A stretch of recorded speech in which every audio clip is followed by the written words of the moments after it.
Rocking Chair Session.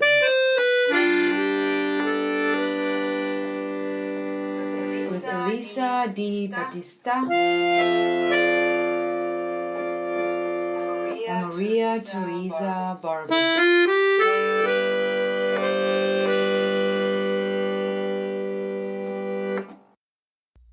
Hello, everybody. Hello, everyone. And welcome to our 6th session of RCS Rocking Chairs. This is Maria Teresa and Elisa Di Battista. And we are here today with our guest Donna Ruff. Did I say that right? No, you did not. Let me try. Is it Donna Ruff? It's Donna Ruff. It's Donna Ruff! Yeah, it's not like the German Thomas Roof. That's where I come from. Yes, you know exactly where I come from. I know where you're coming from, but actually, Ruff is shortened from Usherov, which was a Russian name. Usherov. Usherov, yes. And so the pronunciation, it's kind of like a phonetic spelling that is More or less. Americanized or so. Yeah, Because well, it was just chopped off. The last part of it was chopped off. yeah, of that course I interesting? pronounce it wrong. I pronounce it like in German you would say roof. Yeah, Roof.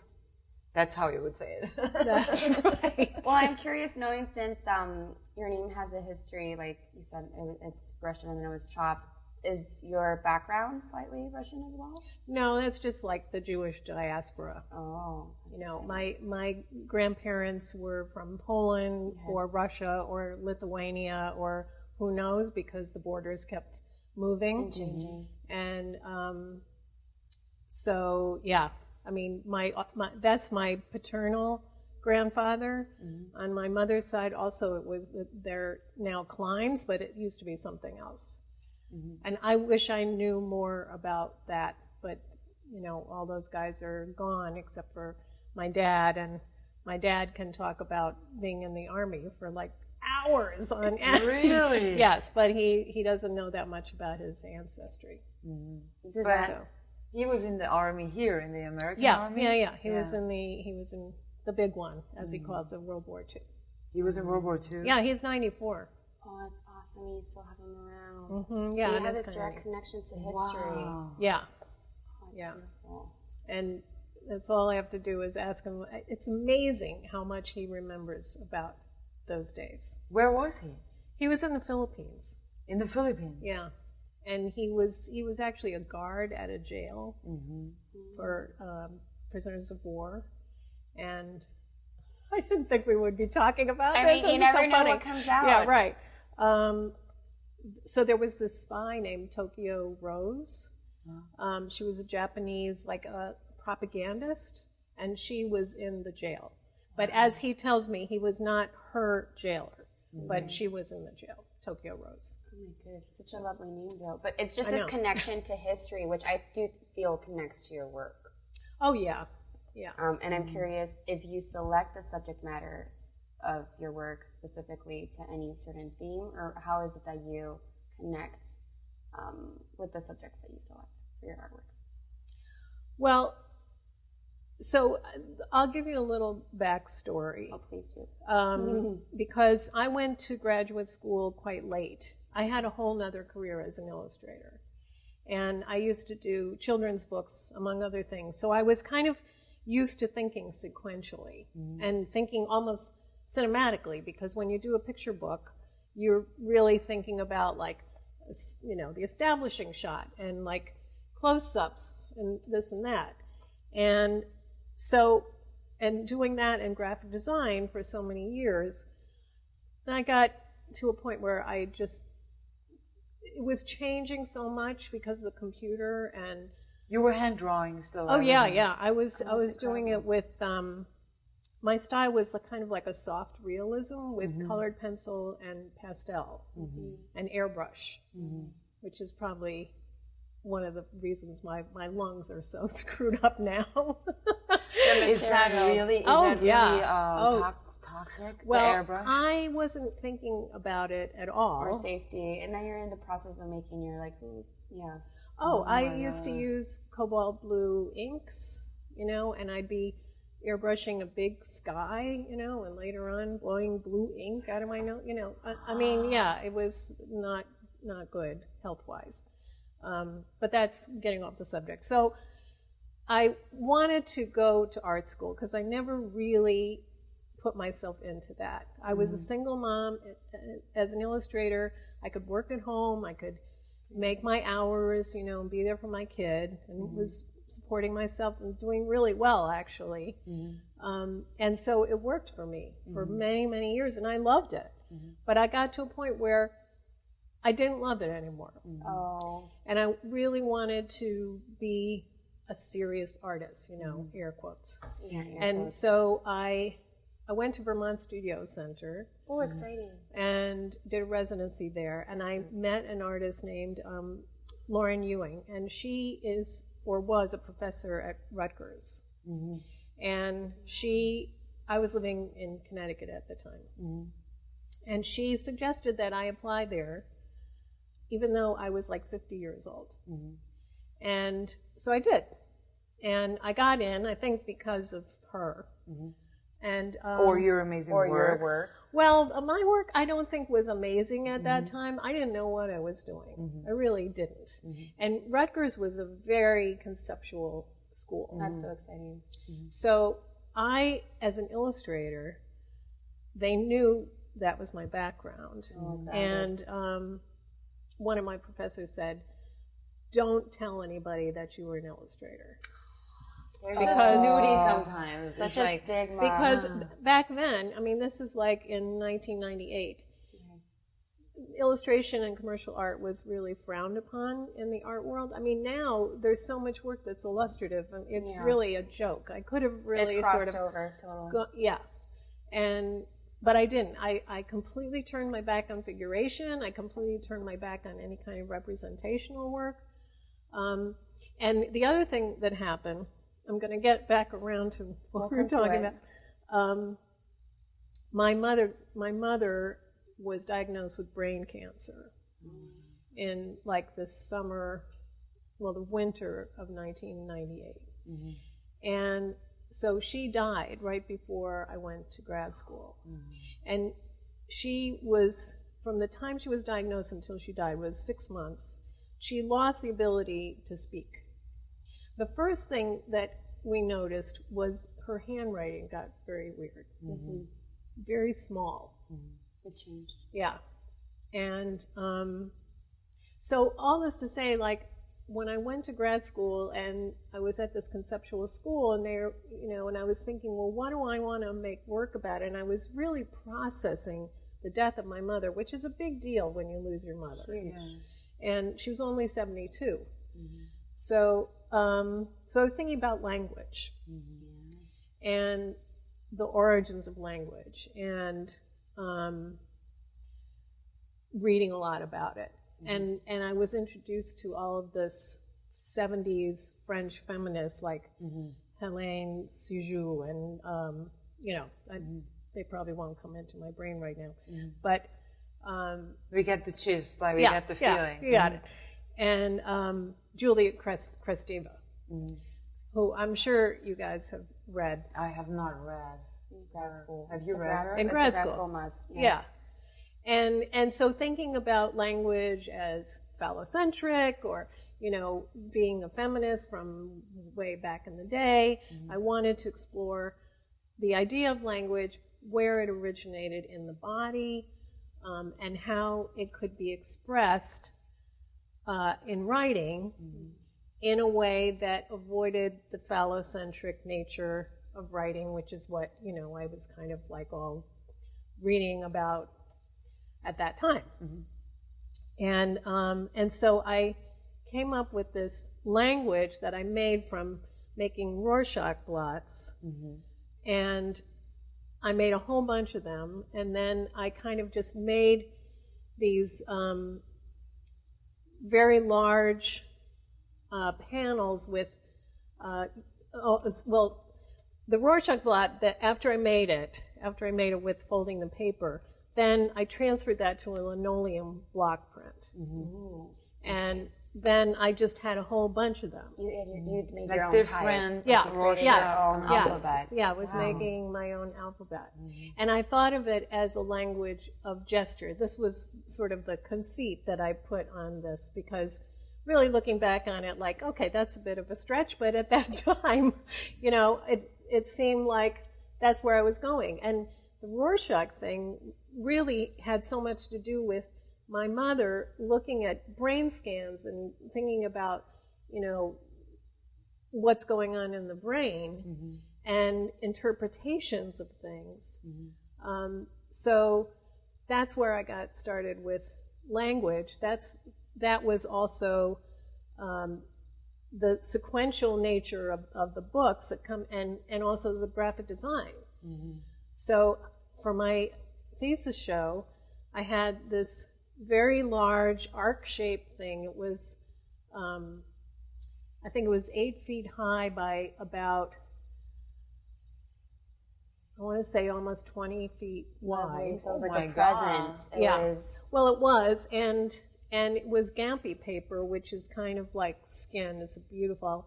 I still have a source for this paper that's handmade in Japan, and it has a beautiful luster to it. It's really expensive. Is it like they make the scrolls with that paper? Well, Or is it more for just paintings? Or you know, I don't know exactly what the use is. the original use for Gampi paper. Yeah, I mean, the Japanese have so many uses for paper. yeah. Packaging and, you know, and everything else. This particular paper is so, it's just gorgeous. I mean, I can show you, I have some in my studio, I can show it to you. So I made it into strips, and I printed these blots.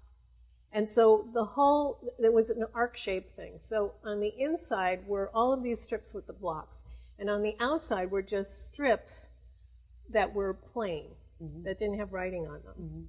And I had a friend build me this big framework so that there was a bit of room in between the inside and the outside. And because the paper was kind of translucent, I had a light on the inside. So you could kind of see that there was something going on in there, but you had to go into it to see the actual blots. And so it was a space. It was a sacred space with all of these blots. And in the Jewish religion, the Ark is the holiest thing in the synagogue. The Ark is where the Torah is kept. So the word Ark, A-R-C, is the shape, but A-R-K is the holy place. So close. yeah. So, I mean, I wanted there to be that relationship of going into a sacred space to be able to read this language that was made by gesture. Wow. I have this question as a follow-up to that, because I wrote down, how does your text translate into your work? Because I wasn't aware of these ink blots, this language that you created when you were in graduate school, because I know that you use text now. So my question would be, I guess, how is your relationship from that text, the voyage that you were using, that you made and you created to express the need of loss and desire to figure out the beginnings of communication in language, to the language and text you utilize now in your work? Well, when I use text now, I'm really kind of subverting the text. Okay. And in a way, I was subverting the text then. I mean, I've kind of moved on from that, because I felt like that was, well, I was about to say decorative, but I don't mind decorative. My work is decorative, and I don't mind that. But it was still a kind of subversion of language and of writing. And I was trying to remember, because I knew we were going to talk about this, and there was a very important article that I read, and I think it was Claude Levi-Strauss, but I can't remember, and my thesis is locked away somewhere, because I really would have liked to look it up. But I think it was Claude Levi-Strauss, because it was an anthropological study of the idea of writing. When the chief would write, that was considered like magic. because nobody else knew how to do it. And the whole idea of writing as a spiritual act, it's very common. It's common in the Quran, for instance. And that's why they make these beautiful writing instruments to write in the Quran, or to when you read from the Torah, you're not allowed to touch it with your fingers. And so you read, you follow along with this thing that's called a yad. And it's a very elaborate pointer. And that is how you follow along. So the idea of writing as like a direct link to God, I think is really fascinating. So then fast forward to doing the work with the newspaper, which is relatively recent. I think I've only been doing that for about 5 years. So the newspaper is a means of communication, and it's a disposable means of communication. But when we read it, we're just kind of looking at, bits and pieces anyway. And so the two things kind of came together, the decoration and the subversion of the text. But I didn't think to myself, okay, I'm going to subvert text and I'm going to make text. It just was something I was interested in, and it relates back to that whole thing. Of course, as a psychologist, I have to ask you a little bit more about the Rorschach test, you know, because you said for you it was language. It was like a form of language that you kind of came up with. When you use a Rorschach test as a psychologist, it's basically also to assess a state of a person, right? And it's actually very difficult to learn the whole thing, the whole procedure. It takes, I don't know how long. I never learned it, but I saw the pictures. Yeah, we all saw the pictures. We all saw the pictures, right? But usually, when you get a Rorschach test, when you do a Rorschach test, you have to come up with some kind of association, right? So it is like you see this Klecks, Tintenklecks, we say in German, and then you come up with, I see my father, I see a dragon, and then you kind of the answer is then being categorized, and that system is like really sophisticated.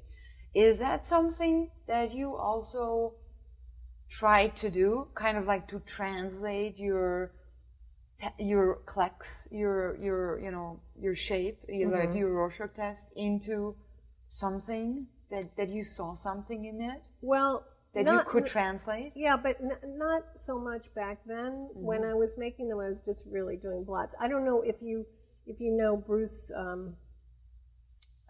Connor's work. Yeah, I do. So I had seen the ink blot things that he had done, and I mean he was the master. I saw the show of his work. I guess it was at the Modern, like a big retrospective, and there were all of his. He's been a big influence on me. I have stolen from him a lot. Wonderful. So that's a good guy to steal from. Yeah. So it was the combination of the brain scans that are symmetrical or not, and seeing his work, and Andy Warhol also did some stuff with Rorschach, and then thinking about this idea of making. Oh, and there's also the Chinese artist, it's Xie Ping, I think, who did this thing called the Book of the World, where he made up Chinese, glyphs or whatever, that they didn't mean anything. And then he printed this huge scroll that went, really need to know what the real person's name is, because I could be remembering the name wrong. But he was also a big influence on me. So the linoleum blocks were kind of like that. And so there was all of this kind of baggage that went into it. Yeah. But it was like you said, mainly it was also for you remembering the scans of your mom and the brain cancer in those. That's what you probably saw in those. in those shapes? Well, I was really interested in symmetry. Yeah. And I did stuff with symmetry for a long time. I feel like your work now is still very symmetrical. I mean, they're not, some of them are asymmetrical, but I do see the connection. I know you mentioned like that it's just this balance. Yeah. I mean, now I'm working a lot with asymmetry, but the forms themselves have a lot of symmetry in them. But, you know, I'm kind of working on a larger piece, and it becomes asymmetrical, and I'm really cutting away from the edges and, too, right? Yeah, I saw that. Yeah. I do want to talk about what was my next thought, the use of negative space, which is so important in your work. Yeah, absolutely. And I mean, when you did those Rorschach tests, it was basically the negative space was the rest of the sheet, right? And there was like this the shape of the brain or whatever that changed, you know, with each block.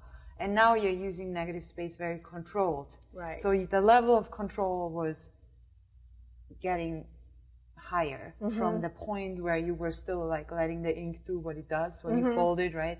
And now, can you talk a little bit more about that development in your work? Well, I think that there was like a transitional time in there where I was making drawings of tree limbs without leaves on them, and I was making little books, like accordion books. I still have them in my studio. I can show you. And I would take the photograph and I would take a portion of it. So it was a long, long Japanese folded book, you know, the little it's not mole, what is it? Moleskin. Oh, the nice, really nice paper, and but they have some that are Japanese folded, and it's long. Okay. I mean, it's like this long. And so I made drawings in those books of these tree limbs and twisted twigs and all that. And the first one I made with graphite, where I drew the tree. The second one I did by, first I drew the tree and I kind of painted it with black, but then I went back in and I painted all of the negative space with white. And I really enjoyed that. There was something about bringing the negative space forward that I found really interesting. And so then when I started doing these burn drawings on book pages, and I was using the tree limbs as, and by the way, that first series of burn pieces I was doing on book pages of Freud, a book of Freud's writing. So it was also symmetrical that I would take the tree limbs and I would trace them onto the book and I would burn away the negative space. So what happened was that I had basically three things. I had the matrix of the book with the little burned edges, I had the negative space of the holes, and I had the shadow on the wall when they were put up against, you know, a wall or mat board or whatever. And it will go through one page of the book, or through the whole book? No, it's one page. One page. Yeah. I know how to take a book apart so that I can have a spread. I mean, it's really easy to do, but because I've made books, I know how they're constructed. So. So you can deconstruct them. So I can deconstruct them, exactly. And so I did like 26 or 27 of those. And I think I have maybe one or two left. They've all been placed with, you know, various people. So being interested in the negative space really was from a few years of doing these burn drawings where I was burning out the negative space. And when I started cutting, then I found, and because I was using such a distinct pattern, I found that I wanted the negative space to be as important as, you know, I wanted there to be that kind of shift in perception of what was negative and what was positive. And so that's kind of where I am now. it's almost like a confusion between, or a role switch, right? Between the negative and the positive, like a role reversal. You don't know anymore what is like the negative and the positive space. There's no hierarchy in it anymore. Because sometimes, like, there is a hierarchy, right? That they're both equally important. Yeah. They're both, and when people just sort of, their first glance, we're talking about the newspaper pieces now. At first glance, they might just see the pattern of the negative space. And then, if they look more closely, they see, oh, there's, this is on the newspaper, and here's the text, and here's the photo. And then they start thinking, like, well, why did she leave that little bit? Or, why did she cut away that? So that went on for a few years, and then a couple of years ago, when the migrant situation in Europe was just so dire, I started collecting the front pages that had to do with that. But I draw the line. I mean, people have asked me about this, because remember when there was that little boy that was on the beach? Yeah. And I will not do one with something like that. I will not do one where there's a corpse or, something really horrible. The ones that I chose were, people were having, it wasn't exactly a happy situation. They're, in the water, or they're being handed out clothes or whatever. But I draw the line at that. How come? I guess because, it's an interesting question, and now I'm going to go on a tangent. Please do. It's all related. Yes. So, the artist Carolee Schneemann. Yes. She had this amazing piece for our listeners who don't know her, where she pulled out, a scroll from her vagina, right, in a performance, and there was something written on the scroll, and she read that, right? Yes. It was like a manifesto or something. Right. That's right. Right, yeah. And she actually now is getting a lot of kind of renewed interest in her work. I think did I read that she was in the Venice Biennale or something? There's some big thing, some big honor she just got. Anyway, after 9/11, now I was living in New York, and I was living in Brooklyn, where I had a clear view of what was going on. And it was quite, for everybody, it was just so devastating in so many ways. The days afterwards, the sadness, the fear. Then we had the anthrax scare.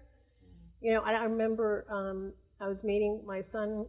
He was still living in New York at the time, and I was meeting him at a gallery on 57th Street to see a Gerhard Richter show. Actually, this really sticks in my mind. And he was late, and I mean, anytime somebody wasn't showing up, you just immediately, your mind went to all this horrible stuff. And it just seemed like, why make art? Because why? This just seems like a dopey thing to do. Yeah.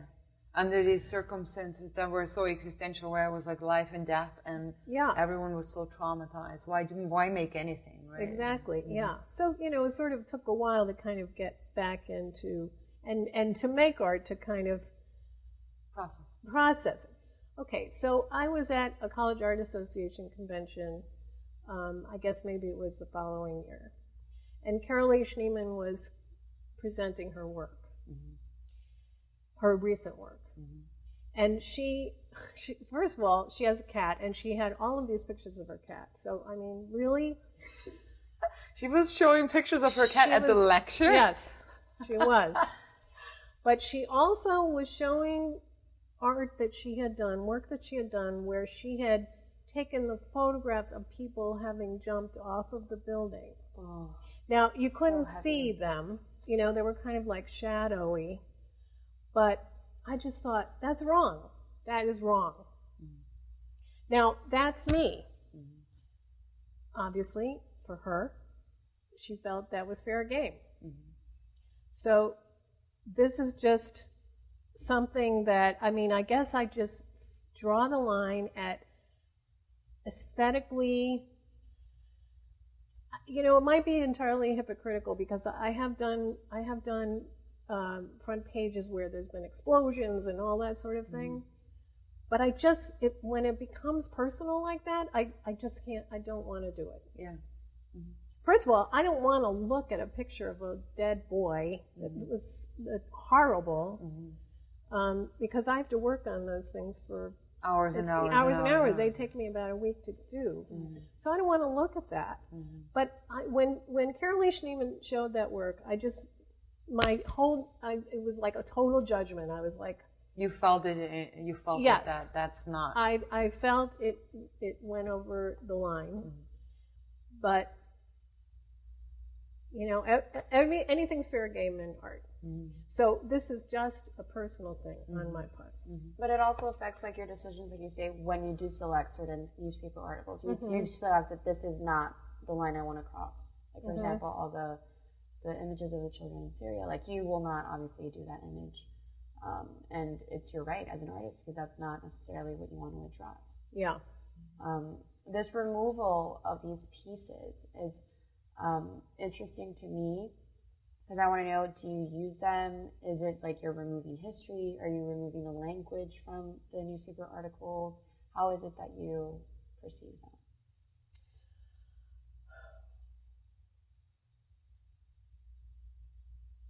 I think mostly I'm trying to control what you see on that page. I'm trying to control the viewer's response to it.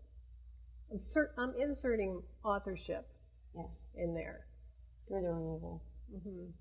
Through removal and addition of... And leaving behind. Yeah, because you're focusing the viewer's gaze also through what you leave behind becomes more important. Exactly. Yeah. So you were talking about history when we first started this whole thing. And I've always been interested in history. I have a degree in art history. So I read that on your website. You have a BA and an MA from UM and FIU here in Miami, right? No, FSU. FSU. Florida State. Yeah, I've got 3 degrees. Wow. I thought I was going to be an art historian. I was very interested in that, and I wrote my thesis on a woman architect. You can see I was like all the feminists, When I was teaching at FSU, when I was a teaching assistant and I had to do the survey course, can you imagine them giving a survey course to a teaching assistant? And I had to put together the slide lectures and the whole thing. And I kept putting in like all these women artists, just because this was in 73 or 4. And the women's movement was really just at, starting to be a big deal. And so I was all gung-ho about that. So my thesis was about this woman, Marion Mahoney Griffin, who was one of the first women to graduate from architecture school. And she worked in Frank Lloyd Wright's,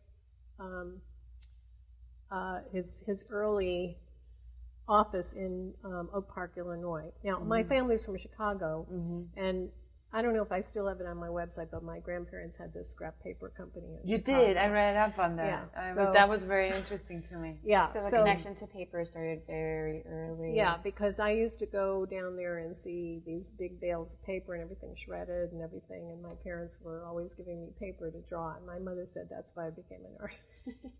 But anyway, I felt a connection to Chicago because I had lived there until I was almost 8. And so this woman, Marion Mahoney Griffin, was a wonderful draftsman. And she did a lot of Frank Lloyd Wright's architectural drawings. But she was not credited. Of course. So in my thesis, I talked about, specific drawings and saying, that he signed them, but that she had probably done them. And I think I might have stretched the truth a little bit, but not that much, because later on there was a book written about her by a real, historian, and my thesis was cited in it. Oh my God. Yeah, I know. That's so was great. A footnote. Because my thesis is still at the Art Institute. Everybody who writes about, you know, there's architectural people from the Chicago, that Chicago group, Louis Sullivan and Frank Lloyd Wright, and you know, and all those guys. It's in the Artist. It gets archived there. So that was pretty exciting. Wow. The connection to history. Yeah. Incredible, the journey that you made in your life, you know, from being an illustrator to being an art historian. Well, first I was the art historian. You were the art historian first. Yeah, yeah. That's what you did right after high school. Well, no, after high school. I mean, I've lived a lot of chapters. After high school, I was married. I went to college, went to UM. And then I was married and had a kid already. And I was an art teacher. I was kind of like a substitute art teacher. And then when my husband and I split up, because we were both very young, and he was in the film production business, still is. And he got me a job at the Dade County School Board with a guy named Mark Chenoy. I can't believe I remember his name. He's such a bastard, that guy. If you're listening, Mark, hello. And he had been a conscientious objector in the war, in the Vietnam War. And so when he came home, he had to do civil service or whatever, community service. So he had worked for a while for Jim Henson and the Muppets, and he knew how to make Muppets, and he knew how to do stop motion animation. And so he was hired by the school board to do public service announcements for the school board. So somehow I got a job working for him. So I knew how to do, we made Muppets, and we made these little plasticine critters and did stop motion animation, which was really like crazy, so hard to do. Incredible. It's like so much work. Like, it's so much work. But thinking about it now, I mean, what I do now is so much work. Yeah, you are a hard worker. I must be very OCD. But you're sort of moving them just like a tiny little bit. Take a picture, move a tiny little bit. If you kick a light or something, the whole day is, and it wasn't digital, so it had to go to the lab. So you didn't even know until it came back. There was a problem. Oh my God, it was like really nuts. I mean, when I see, Tim Burton's movies like The Night Before Christmas, I get chest pain looking at that. Because you see the work. You see the work behind. I know how much work went into that. I don't even know how did they do that, because you shot on 35mm film, or did you shoot on 16mm motion picture film? We shot on 16. You did single frame exposures, and then you had the film already. Right. You didn't have to transfer it to film. It was already shot on film. Right. It just went motion right picture to film. Right to the lab. Wow. Yeah, we just had like a 16mm Bolex. Yeah. Is that an anxiousness you feel now in the present with your work? Do you fully visualize what the end product will be like, or is it as you're making each and every single cut, there's that unknown? It's always unknown. It's and towards the end is when it gets really hard, because I have to figure out what to do with the edges. And I mean, when I first start out, I'm kind of like, oh yeah, la-di-da, cutting, I'm going to leave this part of the picture, la-di-da. But then as I'm getting towards the end, then I'm really making a lot of choices. I'm constantly looking at it and constantly putting it against black so I can really see the pattern and see what the shape of it is and everything. So that's when it gets hard. Where does the pattern come from? Is that something you think of before, or that it has a source somewhere, or is it something that evolves, like that comes out of just working it? Well, let me just back up again, because I was doing the stop motion? the stop motion and filmmaking and stuff, and then I became an illustrator from there. I understand. And I was doing illustrations with these little plasticine figures, and I used to do like Tropic magazine covers and stuff.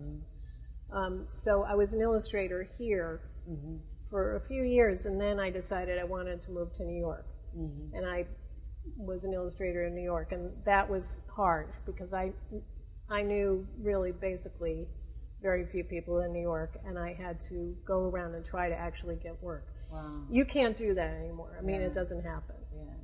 But anyway, so it was like first the art historian, then doing the film, then the illustrator, and then the fine artist. The fine art school. Yeah. Okay. So those are the chapters of my life. If you want to hear about the men that went along with that, we can talk about that later. There was always a pairing of one man with each phase.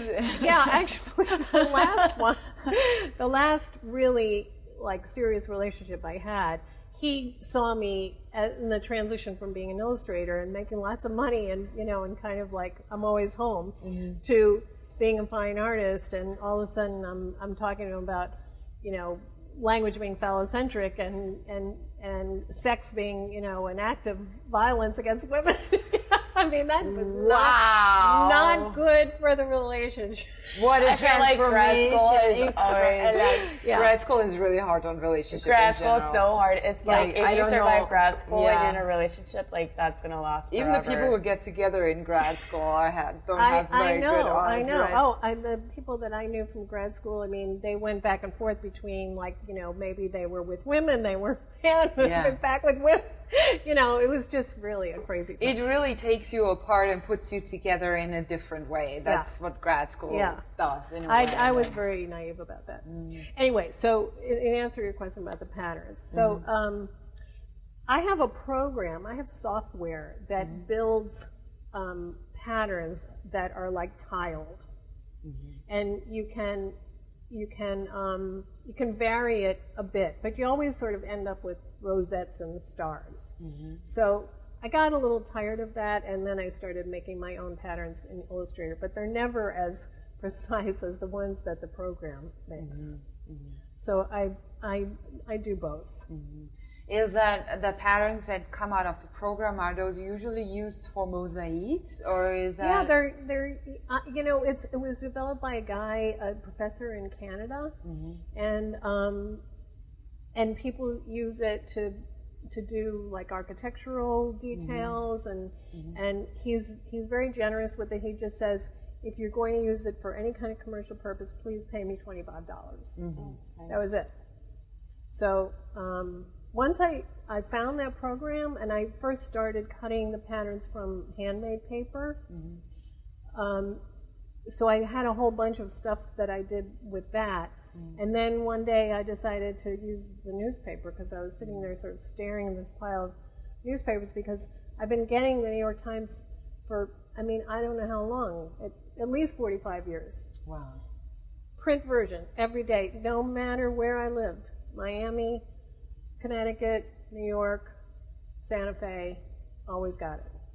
And now I have the worst newspaper delivery people, and I never know if it's going to be there, and it just drives me Miami, insane. shout out, Miami. It happened to me too, and I know a third person who has really big delivery issues with the New York Times. What is the deal with that?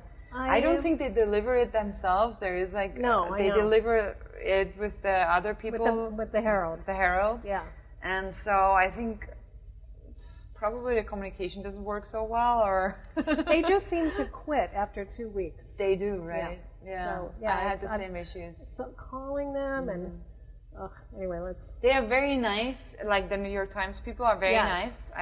But they have no control over what's happening. No, that's here. the problem, right? Yeah. I think they would fix it if they have control over it. Agree. But maybe that's a niche. One of our listeners could come up with a better system for people in Miami to get their New York Times issue. That would be amazing. That would be great. I would pay extra. Yeah. In fact, when we had a new guy finally, and I got the paper every day last week, and I was like, I'm going to leave this guy $10 just because. And then this morning I had no paper. So you quit again. Oh, no. I don't know. The guy across the way had the Herald, but I didn't get the Times today. Oh, no. Anyway, so I call the guy and I say, you don't understand. I really need that paper. That's my work. That's my work. work. Yeah, but they wouldn't really understand. So, anyway. I want to talk a little bit more about the immigrant series, since was it your grandparents' generation were immigrants here in the United States, right? So can you talk a little bit more about how you came up with, how you were drawn to this particular... The migrants thing? Well, I think it has a lot to do with the plight of children. Me being a parent, and now I'm a grandparent. And yeah, it's great. It's your first grandchild? Yeah, my first and only. It's going to be my only. How do you know that? No, I know that because my kids are a little older. Oh, okay. Well, I don't know. Maybe they'll adopt. I don't know. Oh God, please, if they're listening, cut this out. So I'm always kind of, when I see something happening to children, I can't bear it. Yeah. I just cannot bear it. Yeah. And of course, we're all immigrants here. I mean, the three of us are immigrants. This is very true. Or I'm a child of immigrants. So I was a child immigrant.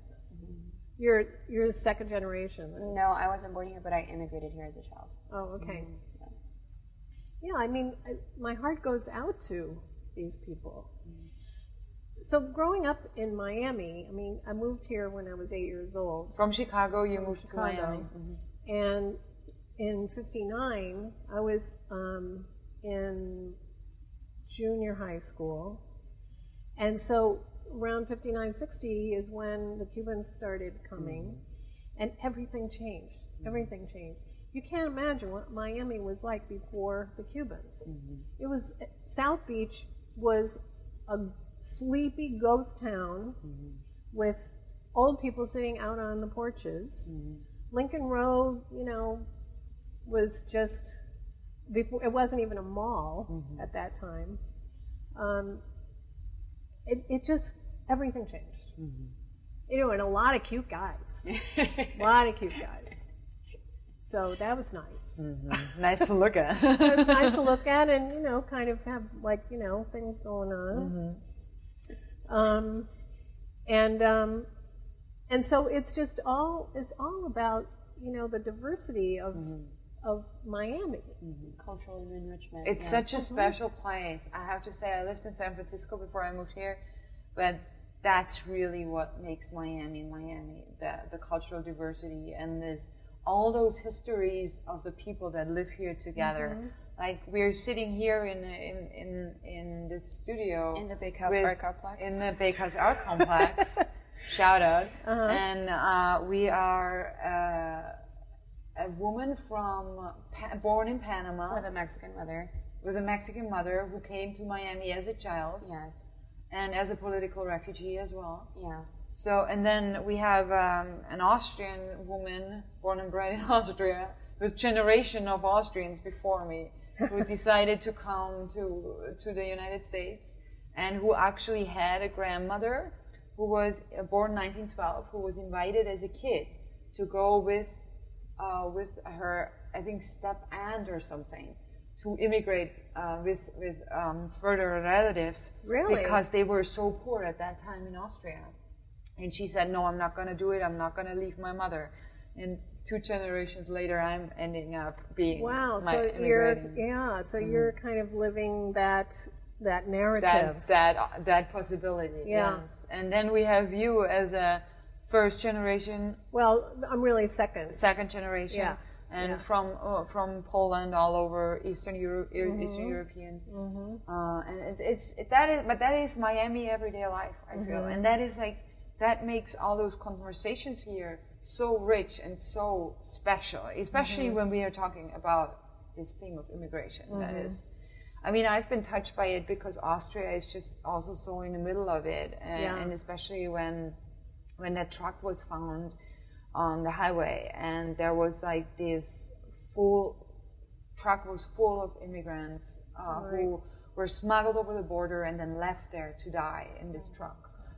They were there forever in the heat of the summer before they were found, and that really was the point where I was really hooked also on all the stories and all the politics. And of course I felt very proud of my country when they were saying we let people go with the train. They all wanted to go to Germany, and they were really just waving them through for a long time. And of course Germany in their generosity was taking on so many immigrants.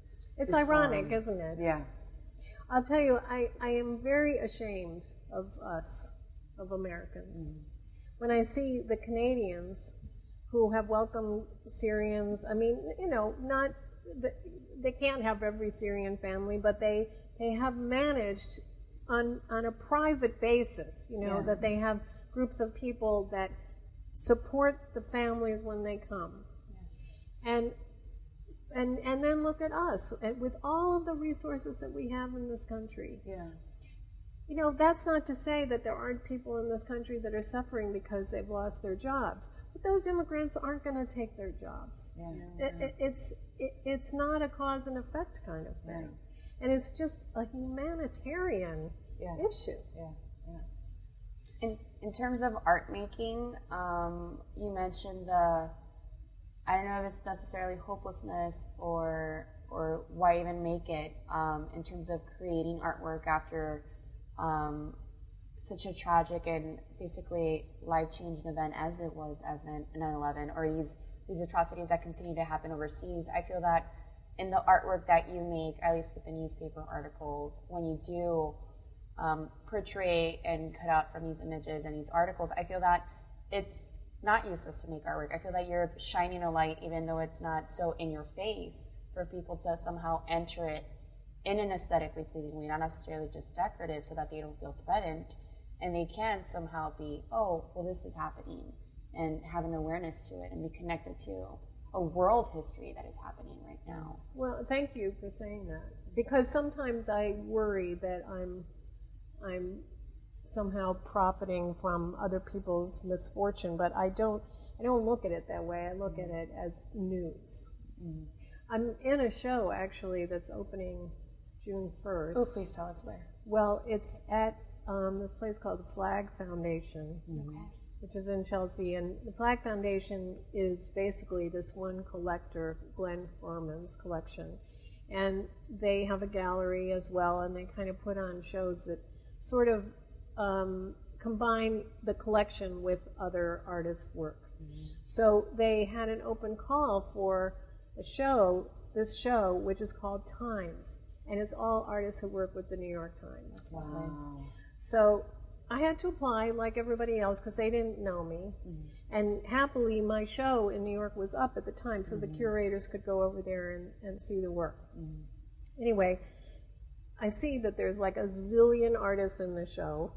So I don't know if I'm going to, again, they only took one of my pieces after all. They were going to take 3. So I don't know if I'm going to get completely lost in there, but I mean, Ellsworth Kelly and Robert Gober and Fred Tomaselli and people, like big names. That's amazing. Congratulations. Yeah. Thank you. Wow. Well, I think it'll be very cool, but I think it may get reviewed, and I'd be very curious to see people's response to my work. You know, whether they think it has no gravitas because it's just decoration on the newspaper pad. I don't know. You know, all of the insecurities that you feel about your work, especially being in that context, I'll be interested to see what happens. Well, I guess I would consider you. Are we almost running out of time? Lisa, we are already over the time, and we still have our special questions. I don't want to. Okay. We've been talking. But you have a really important question, right? I guess I just wanted to tell you, in terms of like this feeling of like where your work is coming from. You don't start off with thinking, "Oh, I'm going to make something that's decorative." You start thinking about what am I going to conceal within the artwork when I remove this paper, and what am I going to bring an attention to within the article. So I feel like you should have this confidence in yourself that that's not your intention to take advantage of others. At least that's not how I receive your work when I read it. Okay, well, thank you for saying that. Yeah, that's not very good. Special question. My favorite question. Are we done end. like at the hour? Is it? We're doing 50 minutes, and we are already at 53. Okay. So, oh my God, it's like a therapist. It just went so it is fast. exactly like a therapist session. Well, since you're 50, we're 53, you said? 54. 54. Okay, one last little quick question. Okay. Because can't you cut something out earlier or something? All right, go ahead. the artwork we've discussed mostly today is like the adding with ink block, the paper removal. The image I utilized on our preview shot, is it a painting? quickly, a little, your 1 second elevator pitch on that series, please. Okay, The well, Copper series. the Copper The Copper series. series. Well, we talked about negative space. Okay. And so I thought about doing these panel paintings with copper leaf where it's the same, I incised the same pattern on each one, and each one I pulled out different parts of it as negative space. So it's kind of playing with the limitations of that particular pattern and seeing different ways that I could. Yeah, because I was trying to decode, I mean, just speaking of language, I was trying to decode, like, is this Morse? Am I looking at some alphabet that I do not recognize? So I was trying to pull that out. What's the language yeah, in there, yes, right? what's the language in that? So I just wanted to All right, mention our that. last question. Maria, honors. You have been sitting on a magical chair all this time, all these 55 minutes, and you got 3 wishes free now after this ordeal. Okay. Hopefully not so bad. No, it's So fine. what would be the things that you would wish for if you could wish for anything? Well, first of all, I have to wish for good health for myself because I've had a lot of health issues. And for your lungs especially. My lungs, and so I want to get more time with my granddaughter, so I wish for good health for myself. And I wish for good health and happiness for my kids and my granddaughter. Yeah. And after that, There's something more, right? There's one more. well, I mean, I wish for the continued, sort of inspiration of what to make, because I'll tell you, at a certain point, I feel like these newspaper pieces have to stop, and I have to go to something else. And I'm a little freaked out about that because I'm not sure where that jump is going to be. It's a new transition that's coming up. Yeah. What it'll look like. Yeah. Well, we look forward to your show in Chelsea, and we're June 1st. June 1st, and it's going to run through the summer. And that's it's the exciting. Flag Foundation. Flag Foundation. Flag Foundation. So everyone who makes it up to New York, go by, see Go Donna check it out.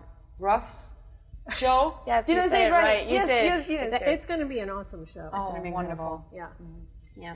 And Elisa, I guess thank you for coming, Donna Ruff, and being our thank you guest. so much. That was such a journey. I wish we had 2 Incredible. That was hours. like, 2 hours. Many would be great chapters in of the my future. life. yeah, it was wonderful. Thank you, Maria, for Thank our you. 6th session of RCS Rocking Chair Session. And thank you so much to our listeners who keep on coming back and listening to us. Thank And you. Don't forget about your next. Oh, yes. Thank you so Thank much, you, Donna. We are going to have next week on Memorial Day, we're going to have Claudio Roncoli on the air.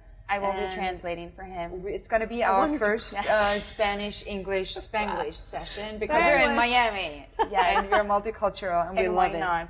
Exactly. All right. So, Good night, night guys. and thank you. Take care. Bye.